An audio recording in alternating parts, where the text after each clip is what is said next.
In this episode, we're going to share some funny anecdotes and awkward situations, the kind that can only happen to lesbians. Our point in doing this is not just to give you some laughs, but to make you realize how good you should feel about yourself, especially if you're LGBTQ. I'm Sienna. And I'm Toast. We've been partners in life, love, and music since 2001, and we believe life is best lived as a love story. Your love story. After all, to love well is to live well. For more, check out siennaandtoast.com.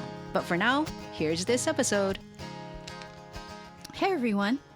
Welcome to it.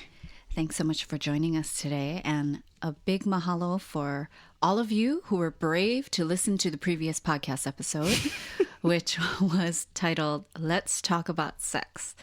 So if you were one who listened, you might have noticed that Toast and I had a little bit of a hard time with that podcast. And actually, just to be transparent here, we normally don't do, we don't edit the podcast. We don't, take things out and then, punch things in.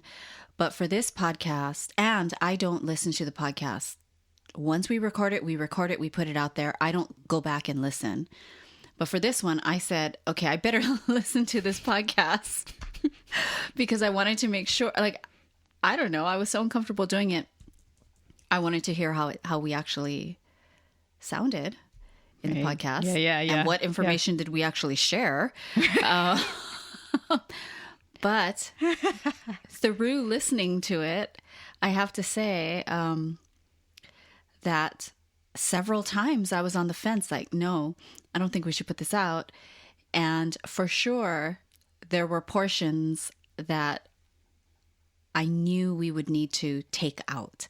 So for that podcast, we actually took sections out. I felt like, I don't think people are ready to hear that from us. Regardless of whether the people are ready. I was not ready. Obviously, yeah, I was not ready.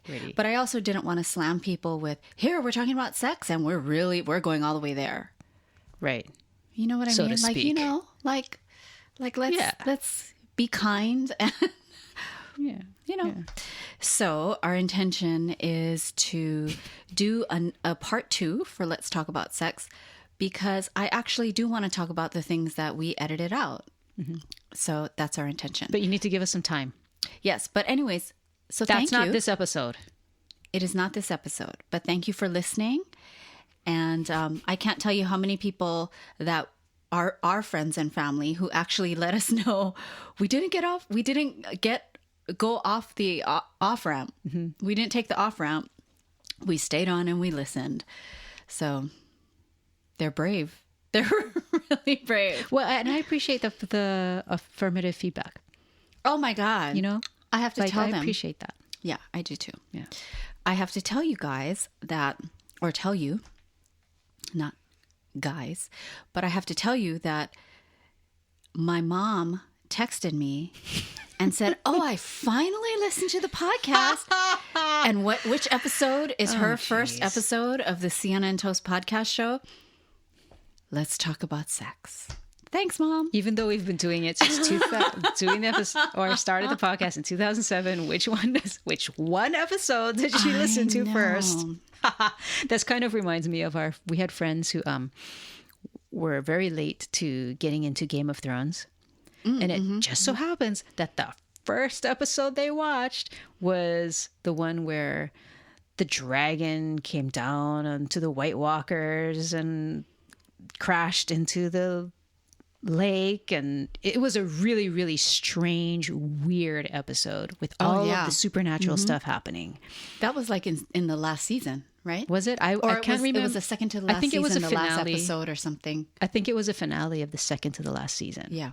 Yeah. When the wall came crashing down. And it was just the most weirdest, wildest, strangest episode. And that's the one they happened to watch. So they were like, what is this stuff? But they finished. They went and started all over and finished. Yeah. So, okay. So before we get into our topic today, I did want to let you all know about a show I recommend. We thought of you, podcast listener, as we were going through this this TV series? Well, mostly Sienna's going through it. Yes. So as you all know, I love all different kinds of shows. And AMC has created this series. And I guess, it would be very fair to say that this series is historical fiction. Yes. Because it's based off of a true historical fact that they have then fictionalized all kinds of other details to entertain us. So anyways, the series is called The Terror. There are currently 2 seasons of The Terror. They're both now available on Hulu. So if you have Hulu, you can watch it. Season 1 has nothing to do with season 2. So it's one of those series where you don't have to do any strong commitment. It's not like Game of Thrones where you're like, oh my God, 8 seasons? And I have to watch all of them? The Terror is like American Horror Story.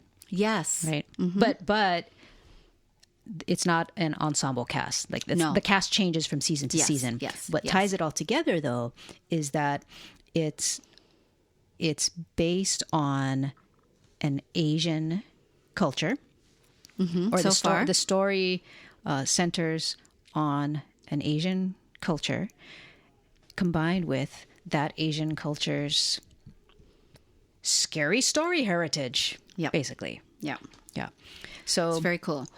The first season, what was it called? I don't remember the first season because that's not the one I'd really recommend. Okay. I mean, it was fantastic. I watched it, but it was quite gruesome in ways that I really could not watch. Like I would have to fast forward a little. Okay. The one that I thought of you, the listeners, was season 2, which is The Terror Infamy. And when you find it on Hulu, if you decide to look it up, it looks super scary. Okay. But I'm here to tell you, it's not that scary. It's not that scary.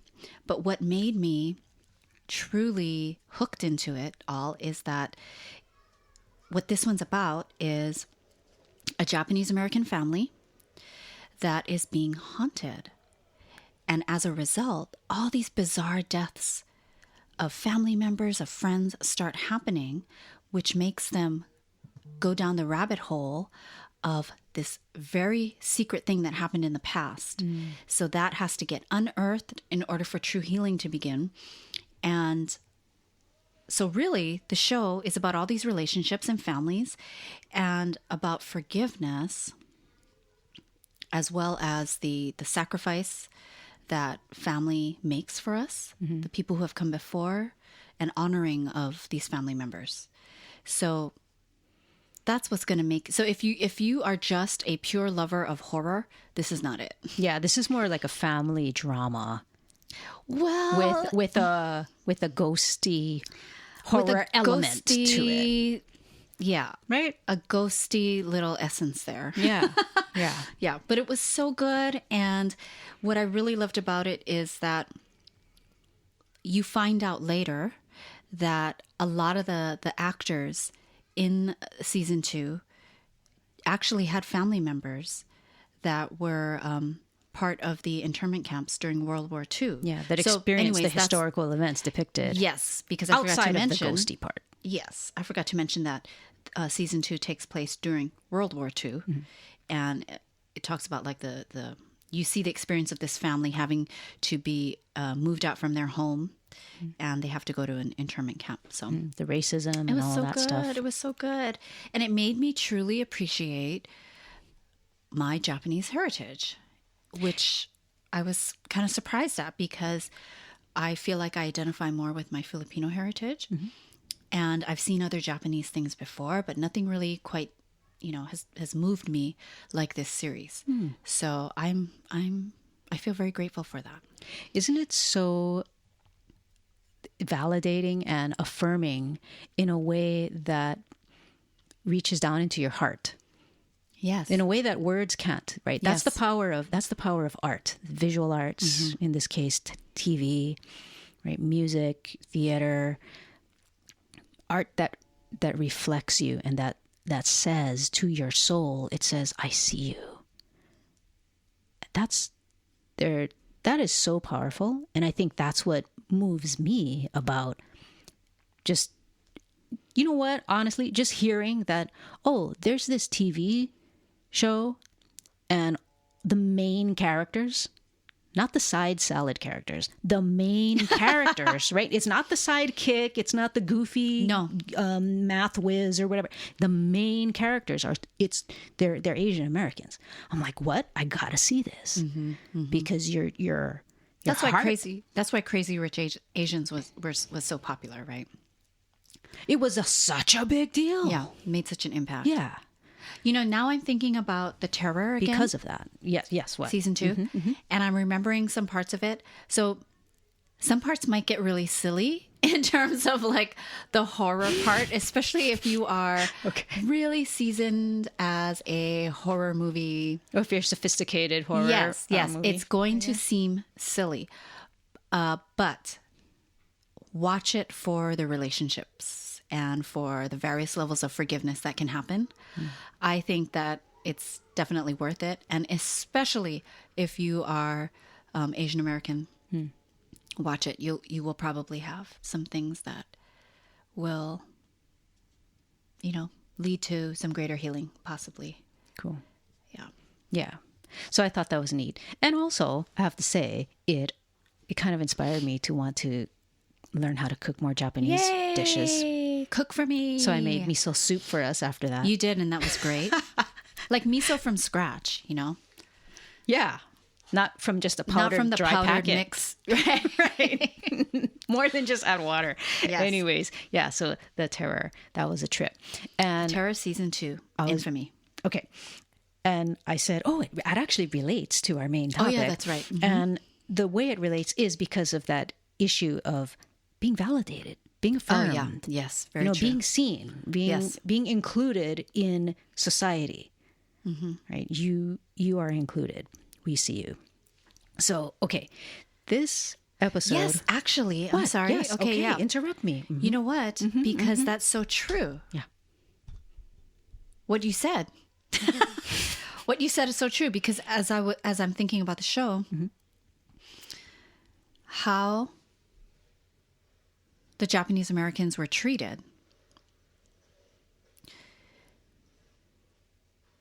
I mean, the people were horrible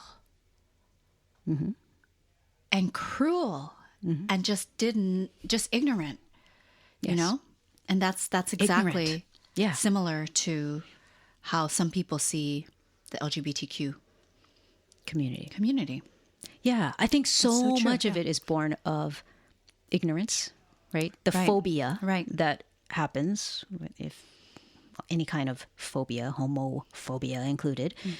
So much of it is ignorance, including misperceptions, misconceptions, and even ignorance of not just the discriminated against community, but ignorance about just our humanity and our commonality. Yeah.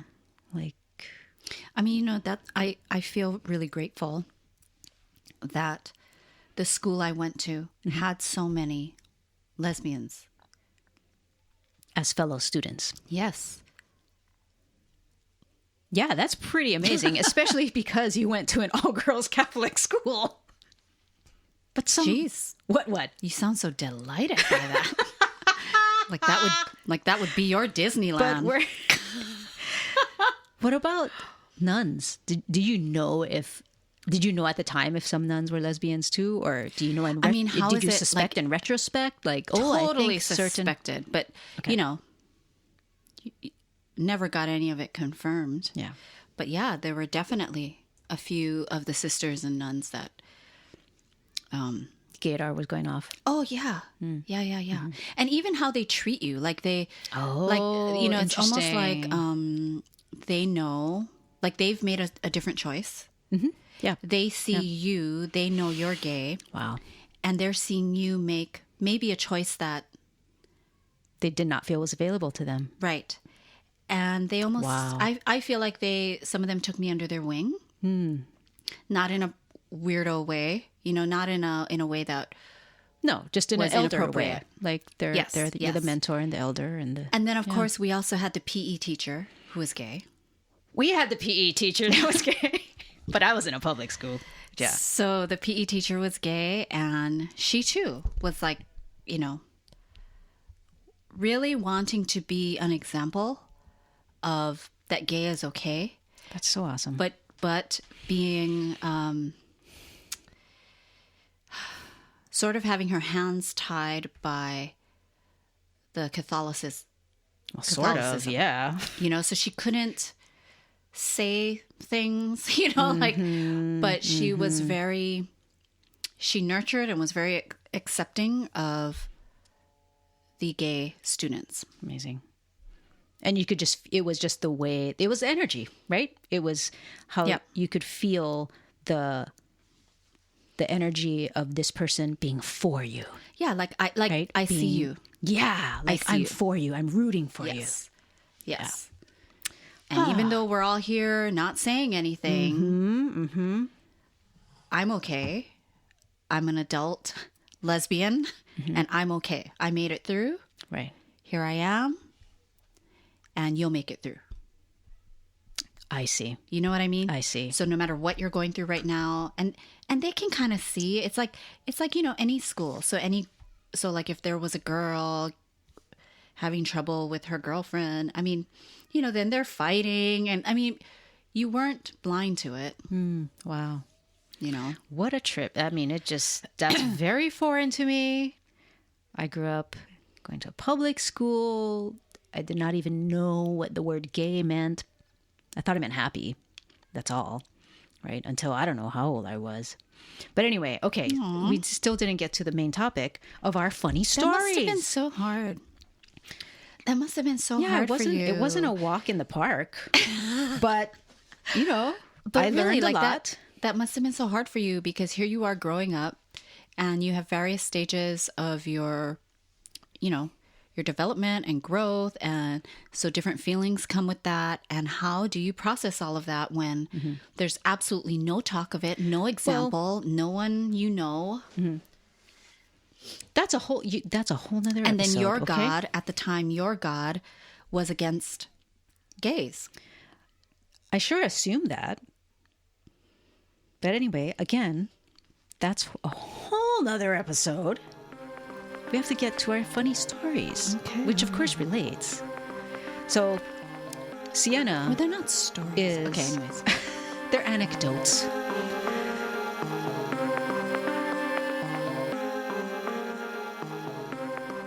Now, Sienna is Wait, I what think we people should call say- cisgendered. Okay, what? Okay, What? go ahead. Oh, okay. Go ahead. Sienna looks like a normal, non-stereotypical OG lesbian, right? Like the stereotypical OG lesbian has short hair and wears flannel, right? It's very different now. Yeah, it's different now. So different now. But and versus me, You're OG lesbian. I'm more OG style, right? Like I have short hair, and I don't wear flannel so much now. But it used to be very common, less common now. I don't know why. Maybe I just see less people. I travel less.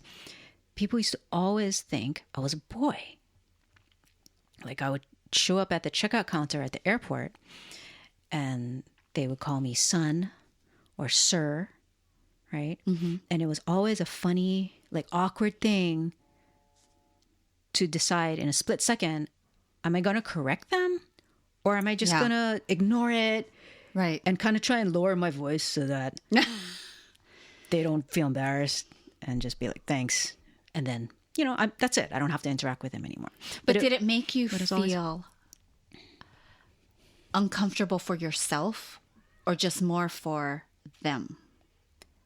That they made the error? I felt like I was more uncomfortable for them. Mm-hmm. But of course, if they're uncomfortable, that makes me uncomfortable because I'm the one who made them uncomfortable. You know, it's all wrapped up in this whole like, oh, geez. So anyways, but what that issue reminds me of is one of my favorite stories. Okay, this is one of my favorite anecdotes that I've ever heard. I'm like, what's happening? Okay, tell it. I'm like, I don't know what you're doing. About this gender issue. Okay. For dykey looking people. because and for us, dyke is not a bad word. I know that some of the LGBTQ community feel like it is.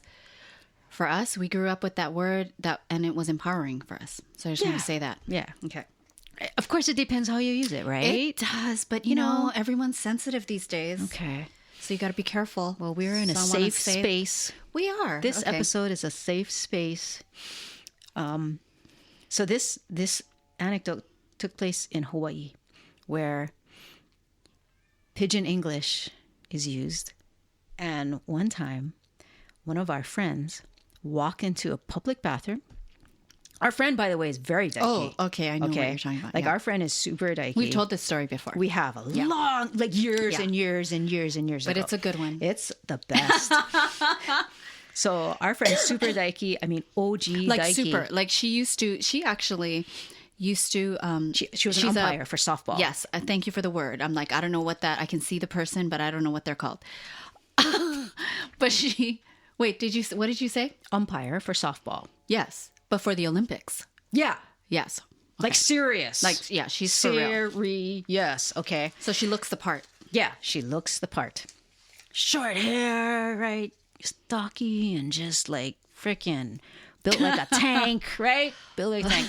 She walks into a public bathroom for women, you know. She's not trans. No. Right? She walks in the public bathroom for women, and there's this old Japanese lady in there who freaks out and starts telling her, "Hey, boy, you in the wrong bathroom. Boy, you in the wrong bathroom." Which means in regular English, "Hey, boy, you're in the wrong bathroom." And our friend, I give her credit because if it was me, I don't know, I may have just ignored her. I don't know what I would have done. I think you would have left. Sure. You think? I don't know. Because she's this woman obviously sounds so uncomfortable. "Hey, boy," that woman. Mm-hmm. Yeah. Mm-hmm. But our friend tells that lady, he goes, "I'm not a boy."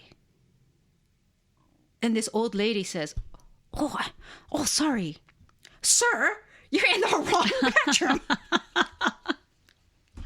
I can't believe that's a true story. But that's a true story. It's a true story. So what did she do after that? She just shook her head and she went to use the bathroom. Okay. So hopefully you get a kick out of that one. But the way that this story does sort of enact itself in my own thinking, almost every time I walk into a public bathroom that's for women, mm-hmm. I feel uncomfortable because I have just an internal worry that other people who see me walking in, mm-hmm. or who are already in the bathroom, you know, women who are already in the bathroom, are going to think that I walked into the wrong bathroom. You know, like I worry about that. I worry about that for you too. Like when it's like, okay, let's go use the bathroom, uh-huh. and then let's go to the food court or whatever. And both of us are walking into the bathroom, mm-hmm. and I worry that people will think I'm a guy walking into a women's bathroom. Yeah. So what do? I try, and there's a conscious thing, I try to smile, because when I smile, then I look less like a boy. You know, I look more like, right? I soften my face. Because it's softer. Yes. I soften my face. And it's not like I look so much like a guy. Not so much. Okay, sometimes I can. I think it's because you're petite. Exactly. That's the other thing that petite, I have going for me. I think people would constantly think you're a guy. Yes. That's the other thing I have going for me in that arena is mm-hmm. that I have a shorter stature. Mm-hmm. So anyway, but I worry about that too. Yeah. And it's so, and how often is that where we go to the bathroom together? It's often. Yeah. Or it doesn't even have to be together. But in any public place. Yeah, in any public place. No, I'm saying that for me, mm-hmm. like when we're going to the bathroom, mm-hmm. it's always an awareness. Whether you're walking in front of me or you're behind me, I have a concern for you. Like, I wonder if people are going to, you know, because... double take or try and stop me or... Yeah. or just look at me weird. Right. Yeah. Right. Yeah. Yeah, totally. And I kind of had, like, when I used to work at this boutique, and I used to feel, as a lesbian, I would feel uncomfortable when women would be changing in front of me. Customers? Yes. You know, even if it was normal to them, like they're taking off their clothes and it's like, you know, and I'm handing them something else, or, you know, and they're asking me like, what do you think? And I would feel very aware that I was a lesbian, not because of any dynamic. It could be any Because woman. they didn't know you were a lesbian, right? They you can didn't know I pass. was a You can lesbian. totally pass for straight. But internally, I felt uncomfortable. Like, Yeah. it's almost like a male. What if they knew that I was lesbian? What would they think if they knew? Right? Exactly. Yeah. And so because I don't know what they would think, I felt not like I was hiding it from them, but it just felt like a betrayal. That word is too strong, but you know what I mean? I totally know what you mean. So I was trying. So it was just so hard. It just adds an extra level of stress. Right. Because when you think of just heterosexual relationships, right? So a guy, a gal, a guy and a gal, sounds old fashioned, right? A guy and a gal, you would not have a guy there. The gal would not have the guy there with her door open, near naked, Right. you know, or holding or covering her boobs while you're getting, you know, that would not happen. Right. Unless it was an obviously straight gay guy that the woman felt really safe with. I know what you mean. Because it's just the sexual dynamic, right? It's just what we've been used to. Yeah. In terms of, I totally know what you mean. So I always felt uncomfortable with that. So I never wanted to do that part, you know? And what's interesting is it's not that it's so stressful, right? It's not like that big of a deal, but it's a big enough of a deal that you just you get used to it. You get used to it. Yeah, totally. Right. Exactly. Yeah. Okay. So another thing that we thought of that we would like to share with you, because we think you'll be able to relate, okay, is when Sienna and I meet new people, whether it's in a professional context, like we're, I don't know, going to look at a house to be a possible rental house or something like that. People they'll automatically go to sisters. That seems to, like when they're looking at us. They'll be like, oh, is your sister? Yes. And I think they feel the connection. But they just don't know and they don't want to ask.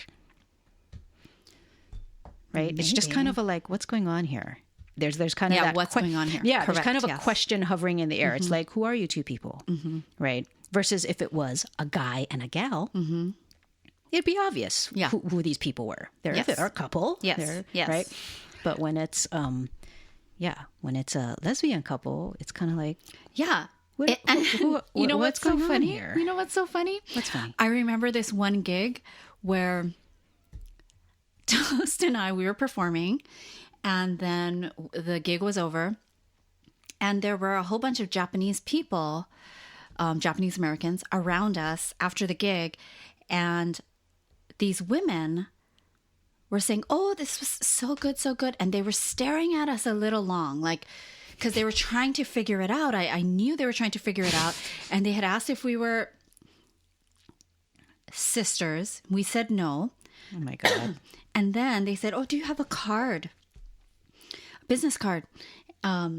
Because, my friend's something, maybe we can hire you to perform, whatever." So I give her the card, and then I run away because I know what's going to happen. And I left Toast. I was so uncomfortable. So our business card at the time had our names on it. So it would and I've taken on Toast's last name. So then they're standing there, and this was right before I ditched. Okay, so and I forgot to mention this part, they were even more confused when they got the business card because we already told them we weren't sisters. So when they see the same last name, they were so, this was just not in their realm of understanding. Oh my God. And they were looking at it going, wait, but how come? Cousins? Why the same last name? And they actually asked that, and I just walked away like I didn't hear that. I barely remember that. So there's that issue. But I think what might be even more embarrassing. Yeah, more awkward, yeah. Yes. My ex was 9 years older than myself. So this was a long time ago. This was a while ago. And over I 20 years remember ago. like there were countless times where... Countless? Countless. No. Okay, that sounds like an exaggeration, but at least 5 times. Really? At least, yeah. I didn't at least. know that. Oh my gosh. But they The would, listeners like, what? they would always ask if she was my mother. And why that's the worst is because I felt so bad for her, Yeah. right? Yeah. With the whole thing that our culture feels about age. Right. That's one Which thing. is another thing. Ageism. That's another BS thing. but, All of that stuff. But she was constantly asked that. wow, that's crazy. And I don't know if as you get older, if the dyke look, because she was definitely She was more dykey. tomboyish, right? Mm-hmm. If that look starts to look like, you know, You women just go who with are that look. older. I Yeah, don't right. know. Yeah. You know, because what get that. happens in general, what happens when women get older?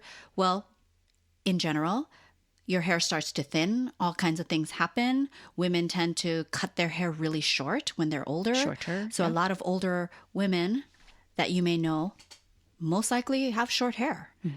And so that's one of the prerequisites for dyking. That lines up just perfectly with the dyke look. Yeah. So, yeah, that's true. But that, oh God, it was just so stressful. So what? Yeah, that's really awkward. So people would ask you that? Mm-hmm. Wow. And you would say, They would be like, no, "Oh, is that we're-" your mother?" Or they would say Yikes. like, "Oh, your daughter is so cute." Oh my gosh. To her, Yeah. it was So what would you guys So- mostly do? Just be like, oh, thanks? Like kind of ignore You it? know- Like let them, stick with their illusion? We definitely didn't correct them. Like, oh, Okay. we are Yeah. lesbian lovers. That's so gross, right? No. I can't believe I said that. That's like Anyways. an SNL skit. No, we didn't, Yeah. But if they would say, is that your mother? Oh, no, we're just friends. Because why go into Yeah, all of exactly. it, right? Exactly. That's the other thing that is a split second decision that you have to make. Yes. Is it going Those to be even? moments. Yeah. Is it even going to be worth it? Yes. Right. Yes. To try and provide some more accurate information for these people, or Yes. is it just going to be easier for everybody? Right. If I just Because once- let them think what they want to think, Right. and finish whatever transaction we need to do here and move on. Right. Because Right? once Yeah. we were in an elevator and it was just like, this ride will end. This ride will end. Yeah. Yeah. And it ended. So Right. it's like, okay, let's just move on. Right. Yeah. But that's just like, for me, countless times, I can't even tell you, like I'll be getting my hair like cut or colored or whatever it might be. Okay. Yeah. You're sitting in Sitting the chair. in there, I'm sitting in someone's chair and they start to make small talk. They're like, oh, so do you have a boyfriend? Are you married? And None of the above. in the beginning, well, now I'm married. Oh, But yeah. before, That's right. You are. Toast, how could you forget that? I'm married to you. So they would say, do you have a boyfriend? And I'd be like, no. But there we go. Now's an opportunity to say, but I have, back then, right? But I have a girlfriend. But it's those decisions you have to make. This Yeah. person has scissors. She's cutting my hair. Is this information she needs to know? And and also you have to make the calculation of, do you want to run the risk of continuing the relationship with the hairstylist and possibly wanting or needing to correct their perception in the future. of you. Exactly, Yes, exactly. Totally. You have to think about all of that within seconds. Yeah. And then if you don't correct them, then they go on to say, seriously, I have had people want to like set me up with people, and I'm in a committed relationship, and it's just uncomfortable. But it's like if you don't correct them in the beginning, and it is a relationship that you have, then it just gets worse. Yeah. And then there are some people that don't respect that you are gay because somehow in their mind, Sienna can't be gay because she looks so straight, right? So then it's like, oh, it's just a phase. So they continue even after they know.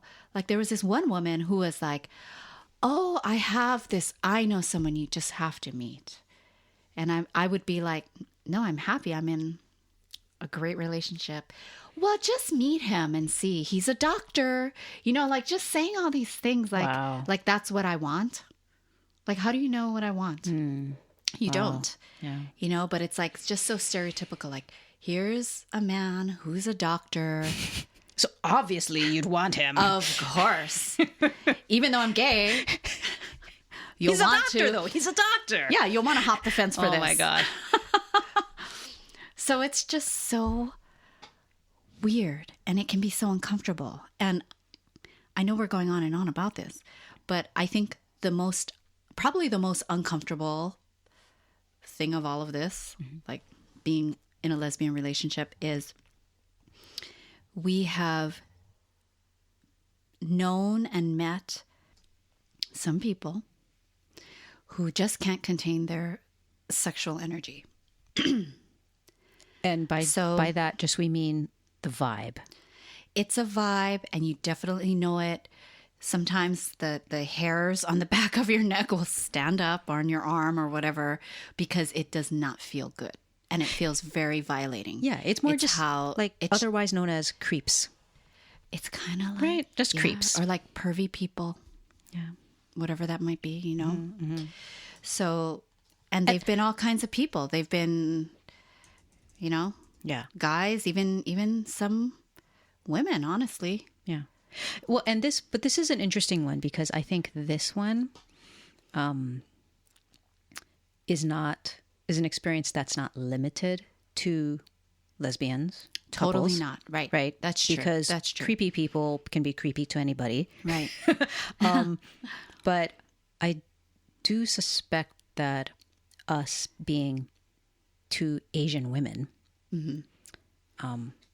that Probably adds. yeah, I think that's kind of like creepy bait for the creepies sometimes. Don't you think? I mean, that's why we're putting it into this episode. That's why that idea came up of like, let's list all the funny, like kind of weird things that you just have to deal with and think of and kind of navigate. I think when there's a stereotype. You're LGBTQ. I think there's a stereotype for Asian women to be like that subservient sexual character. Or just exotic, right? Exotic. But part of it is that subservience, like that. Okay. They do whatever you want them to do or whatever it might be.